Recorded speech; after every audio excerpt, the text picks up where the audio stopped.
But I think what we're going to find with the released documents is, A, there's no smoking gun, and B, it's not going to stop people from believing what they believe. It's not going to put anything to rest. And I think also there probably will be, one of the reasons I think some of these things were withheld was because it's embarrassing perhaps to the CIA and the FBI also in terms of their collaboration. Look, Lee Harvey Oswald was on their radar for good reasons, right? For counterintelligence reasons. He had lived over in Minsk. He'd defected to the Soviet Union. He'd lived over there for 3 years. Came back. So that in alone puts him on the radar, right? Now suddenly he's a CI concern. So the CIA is definitely monitoring him.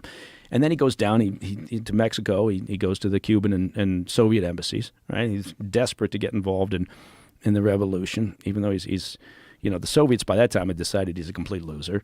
I think is that the narrative, though? I mean, do we know what they really decided? Well, I think I'm just speaking again from experience in the intelligence community. At a certain point, you look at somebody and go, "There's nothing here. This person is more of a liability than an asset." Well, wouldn't that be the perfect person to make a patsy?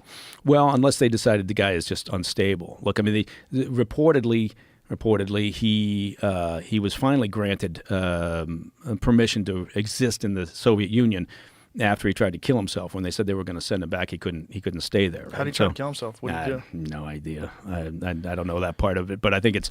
I guess. So my point is that I think he was on the radar, and I think what happened was, in the documents we may find that the CIA, at the time, was not proactive enough, and they didn't work well with the FBI. There was real friction between those two.